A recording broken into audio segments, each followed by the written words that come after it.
आज हमारे देश की स्थिति बहुत वैचारणीय स्थिति है, बहुत चिंतन करने की स्थिति है।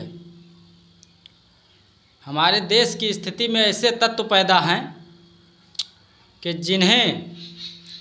जिनका मजहब भारत माता की जय, वंदे मातरम, जय हिंद बोलने की इजाज़त नहीं देता। ये कौन लोग हैं, कहाँ से आते हैं, जो भारत के मिट्टी का उपजा हुआ अनाज खाते हैं, भारत के लोगों से वोट लेकर नेता बनते हैं, विधायक सांसद बनते हैं, भारत की शिक्षा व्यवस्था, स्वास्थ्य और हर प्रकार की सुविधाएं भारत सरकार की, भारत के जनता के दिए टैक्स के पैसों द्वारा पाते हैं, तमाम प्रकार की सुरक्षाएं। उन्हीं लोगों को, उन्हीं का मजहब उसी भारत माता की जय बोलने की इजाज़त नहीं देता है। कौन लोग हैं ये? और ये भारत माता की जय इसलिए नहीं बोल सकते, इनका मजहब इसलिए इजाज़त नहीं देता क्योंकि इनके लिए इनके खुदा से बड़ा कोई नहीं है। ये सिर्फ अपने खुदा के सामने झुकते हैं। लेकिन इनका दोगलापन देखिए, इनका दोगलापन देखिए। और मेरे भारत के तथाकथित दलितों और उनके नेताओं, तुम भी थोड़ा विचार करो कि जिनका मजहब इस भारत माता की जय बोलने की इजाज़त नहीं देता, जिस तिरंगे की सामने सलामी देने की इजाज़त नहीं देता, जिन्हें वंदे मातरम बोलने की इजाज़त नहीं देता, जो राष्ट्रगान नहीं गा सकते, उनका मजहब इजाज़त नहीं देता, वो लोग तुम्हारे सामने आकर जय भीम कैसे बोलते हैं? जय भीम क्या उनके खुदा हैं?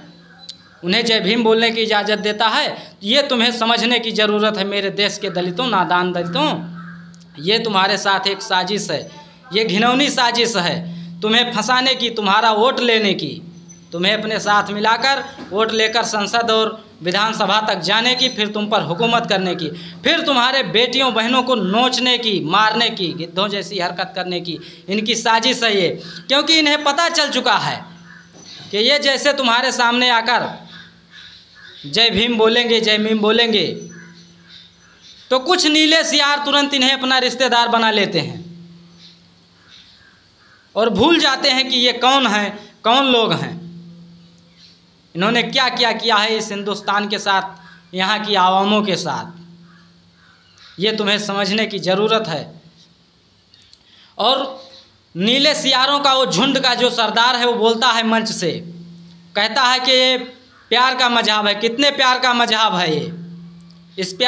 इस मजहब के प्यार को सुनो। इसी मजहब ने, जिसे तुम अपना बाप कहते हो, चंद्रगुप्त मौर्य, सम्राट अशोक, जिन्हें तुम अपना बाप कहते हो, उन्हीं चंद्रगुप्त मौर्य और सम्राट अशोक के स्कंदगुप्त, विष्णुगुप्त, समुद्रगुप्त, श्रीगुप्त के उसी भारतवर्ष का 20 टुकड़ा करा डाला। उसके बाद भी इन्हें चैन नहीं मिला। तब इन्होंने ओसामा बिन लादेन, लश्कर तैयबा, हाफिज सईद, बुरहान वानी, अफजल, अजमल जैसे लोग इस मजहब ने दिए। उसके बाद अभी इसी साल, 1.5 साल में करीब 100-150 दलित बहनों बेटियों की हत्याएं मेरे इसी गोंडा अवध क्षेत्र में, गोंडा, बहराइच, बलरामपुर, श्रावस्ती, गोरखपुर और इसी क्षेत्र में हुई, जिस पर कोई नीला सियार रोने नहीं आया। दिल्ली से लेकर पूरे देश की घटनाओं को देख रहा हूं, जिस प्रकार से कोई नीला सियार, नीला दुपट्टा लेकर इन गरीब दलितों के लिए रोने नहीं आता। और कहते हो बड़े प्यार का मजहब है। इस मजहब का प्यार हमने देखा है। इस मजहब का प्यार हमने गुरु तेग बहादुर सिंह जी के साथ देखा, कितने प्यार से पेश आया। उनका शीश काटा तो शीशगंज नाम है भी आज भी दिल्ली में। इस मजहब के प्यार को हमने गुरु गोविंद सिंह के 4 साहिबजादों के साथ देखा। इस मजहब के प्यार को हमने वीर बाबा बंदा बैरागी जी के साथ देखा। तुम हमें इस मजहब का प्यार बताने आए हो। इस मजहब के प्यार को हमने अभी तमाम प्रकार की बहन बेटियों के साथ हुई घिनौनी हरकतों को, निंदनीय घटनाओं को देखा, और इस मजहब का प्यार बताने आए हो हमें कि बड़ा प्यारा मजहब है। और जब इतना प्यारा मजहब था तो तुम जिसे अपना आदर्श मानते हो, उन अम्बेडकर ने ये मजहब क्यों नहीं अपनाया, क्यों नहीं स्वीकार किया? क्या तुम अम्बेडकर से बढ़कर हो गए हो? अम्बेडकर से बढ़कर तुम दलितों के मसीहा हो?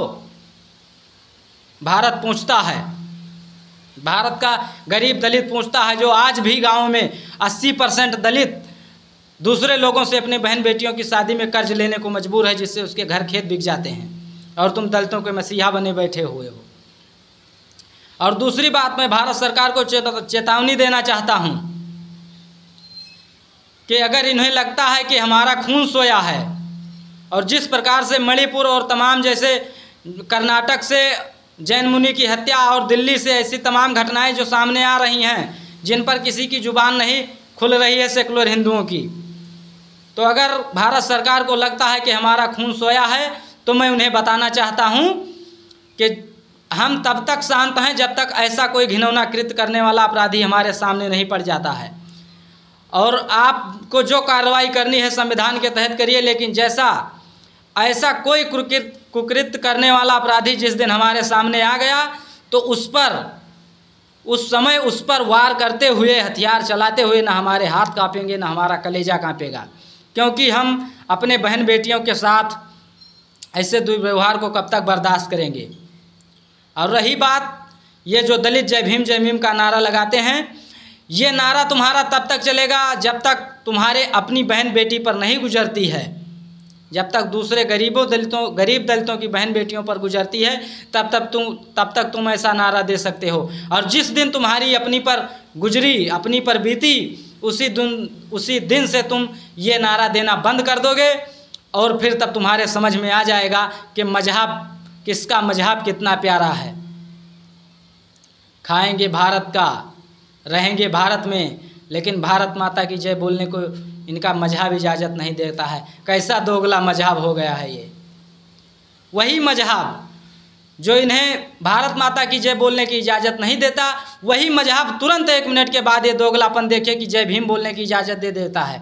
अब भीम इनके जैसे अल्लाह के बड़े भाई हैं। अगर मेरी बात किसी को बुरी लगी हो तो वो मुझे गालियां दे सकता है, गालियों से कोई फ़र्क नहीं पड़ता, धमकियों से डरता नहीं हूँ।